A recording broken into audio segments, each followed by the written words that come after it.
kaya agad ibalik ng Lolita yung damage output na nanggagaling doon. This is what I often forget too. Guardian Bulwark pala. Oo. Yung kay Dati Lolita. kasi Yung barrier, kay Grak pala yun. Kay Grab. Pero dati may barrier din May barrier din siya eh. Well, press B. eto na yun. We're about to figure out if Smart Omega can sweep or Blacklist International will extend to Game 3.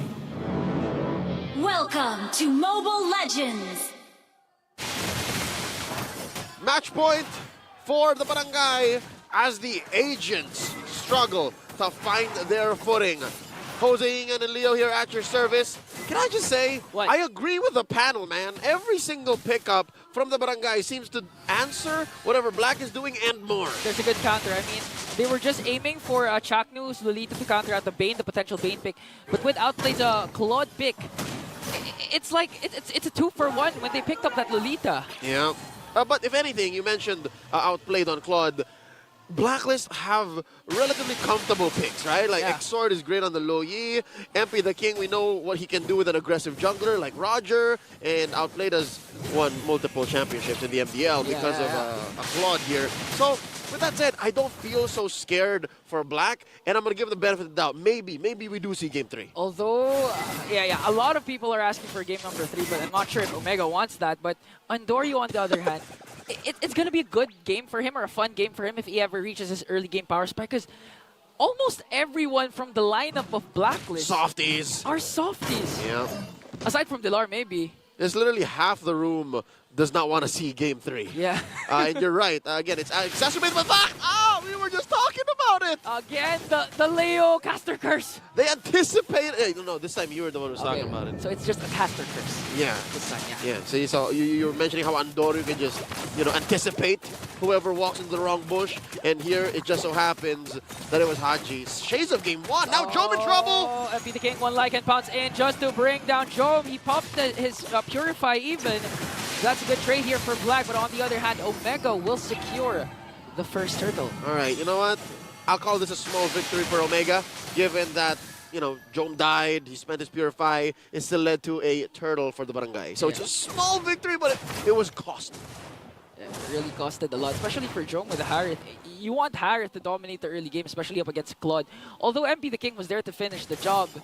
I mean, Jome, you just performed well with a Harith against Falcon's AP brand. It's okay, man. It's okay. You know what they say, either go big or go Jome. Wow. Literally, because Jome's, what 6'1", 6'2"? He's one of the few aggressive gold laners left, and I think Blacklist did well to punish that. They saw that he was a little in too deep and outplayed, the veteran that he is, called for MP the King and went for that. Blacklist is happy with what they got. Still, we're looking at a wash game here, 1-1. Small advantage for Smart Omega. They did get the turtle. About 100, 200 gold ahead, 3 minutes in. I think this is a time where an Upplate should say, you know what, let's take advantage of this. Yeah. I have a small gold lead over Jome. Yeah, especially towards the late game. Again, this is a Claude. And at the same time, towards the late game, they technically have 3 marksmen. That's MP, Dilar, and Outplayed. Dilar, Asterisk, yeah? Yeah, Asterisk on Dilar, especially when he casts that Primal Wrath. But still, towards the late game, I would really favor Black.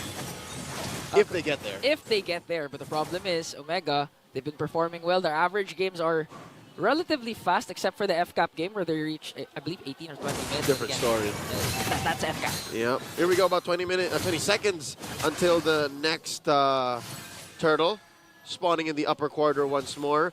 And very similar to Game 1, Omega pulling out the Omega Ube once more. Like they're all rotating in big 3-man, 4-man coalitions. Haji here, once again on the receiving end, the business end of Omega's aggression. And we haven't really seen a big 5-man fight. I think that should be a thing of beauty, especially since you're looking at not just the Glorious Pathway, here it is now, but as well a numerous blast. But on the other hand, on the bottom lane, Blacklist wants to go right after Jome once again. They're going to get an uncontested turtle here, but Jome has to walk away, and I believe he's going to evade that 4-man rush from Blacklist. And this time, they're answering right back. Don't touch my Jome! Haji has to use Circling Eagle just to walk away, but Exor was there. He's going to fall down. The Numinal Blast will hit. Omega answered right back. No trades for Blacklist. Thank you, random patch from about 9 months ago. That would have not been possible if not for the post-turtle movement speed in the river. Now Outplayed in trouble. Especially if you have the Wilderness Blessing here for both of the roamers. And now Omega, right on. They're really controlling the pace. Oh. It's a good game for everyone, especially for Andoryu. And even Andoryu, the mid trio doesn't even have to rotate around Andoryu anymore. Andoryu's a big boy. He can manage himself. He can burst down anyone, any of the 4 members of Blacklist. And look at that. It's as if the first kill in gold didn't really happen because Jome just pushed that tier 1 all by himself. Yeah. So right now, it's not looking good for Blacklist. But again, they still have a lot of damage towards the late game if ever they reach it. And the X Factor. Exort with the Luyi. Exort's been flexing this Luyi pick ever since even last season, both in MPL and MPL. So if Blacklist wants to turn things around, they really have to first make it to the late game. Ian, let me just tell you, the only real gambit they're playing with, if Exort finds a nice diversion, is, I'm being real particular with my words here, it's a very specific combo, is they get a diversion play into a full-on Dilar combo. Like, that's it. And these are all single target skills. Sure, maybe you can find one again with Haji, but that's best case scenario. Yeah, plus the Chaknu factor, the Lolita. I'm pretty sure Chaknu's just gonna wait for Outplay to cast that Blazing Duet, and once it's casted, the Bulwarks, the Guardian's Barrier, is just there to deflect damage from here. Okay, Jome is the next target once again. He has the Examine Force. What?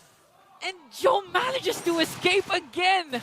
The aggressive attack coming in from Blacklist now. Ryota Army is here with the Glorious Pathway. MP the King's going to fall down. Dilar is the next target. And Chaknu there with the stun. But Dilar, oh, look at the Luminous Blast connects onto 2. Primal Wrath, not going to be enough. And now Omega is just on a rampage. This was not like game number 1, because game number 1, it was a push and pull back and forth. It's growing on you, huh? Ryota Army. The Ryota Army. What I'm impressed more than just the follow-through, was how single-handedly Big J made Blacklist think twice about that diversion play. Like, he just dropped the Zaman Force, Chrono dashed through the wall, and even MP the King was like, is this even worth it? Yeah. And that's what spelled disaster. That's what made me think the rest of what follows from here is all Omega.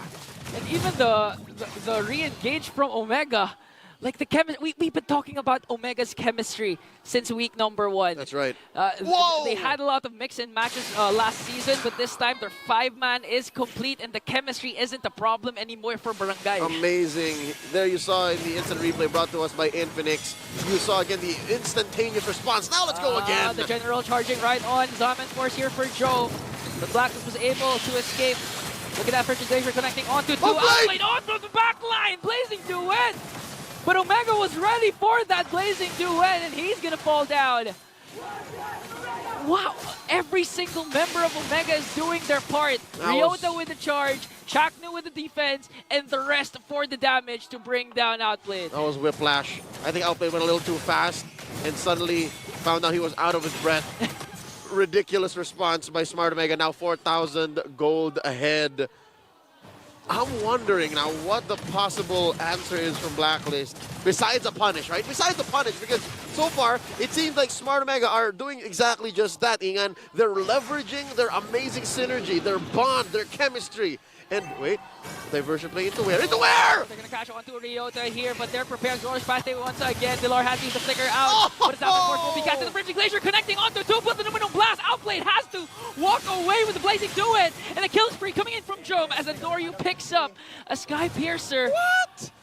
You cannot surprise the Barangay. Did you see that? A forward flicker by Ukir and a real, what was that, a Euro step by Chaknu? It's as if they anticipated the diversion. It's as if they told Black, go here. The Y bush, go here. This is why Chaknu opted for the flicker instead of the Revitalize. They don't need sustain. They don't need extra help. They need the Chak Mamba to unleash that. As you mentioned, the Numinum Blast Flicker combination connecting onto 2. They are the aggressors. Wow. They are the aggressors. They don't need the extra protection. If anything, the Purify on Jome is their only real defensive battle spell. The Revitalize on Ryota allows for them to push forward. I mean... Oh, look at that. Okay. Blood Wings. For me, Blacklist, as much as you want to say that they should split push, the threat of Andoryu makes it hard for Outplay to do those split pushes. Again, this is a very mobile assassin that could easily burst down outplate regardless of the Purify. Not just outplayed, I mean, a majority of Even them. everywhere, yeah. Yes. Even Exort. And with the Lord and this immense gold lead, I think they can bring down Inhibitor Hurt with one Lord. But here comes the Glorious Pathway once again, just to scare away Blacklist. Oh, this is going to be a hard defense for the Agents. Looking at their wave clear, I think it's quite respectable. You do have the Claude, you have the Lu Yi, who can just, you know, almost as if doing basic attacks can clear, as well as MP the King. His first item was the Wind Talker, so he does have respectable wave clear. Now Haji's in trouble! Conceal right in front of the faces of the Agents. Circling Eagle, but doing a blast once again. Connecting plus the Frigid Glacier.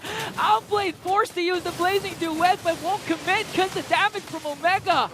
Just too much. Omega is a single-minded unit. They're going to penetrate up top.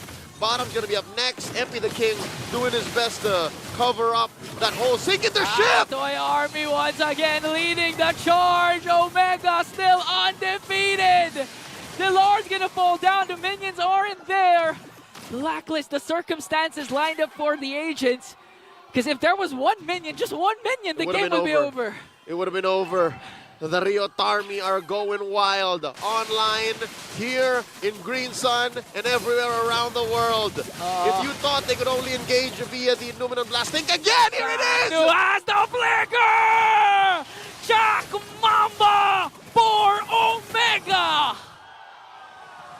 A sweep by the Barangay, continuing their streak.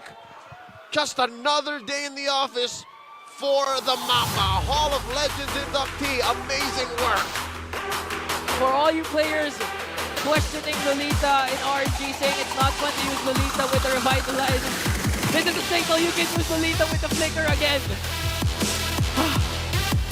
Wow. I'm baffled by how well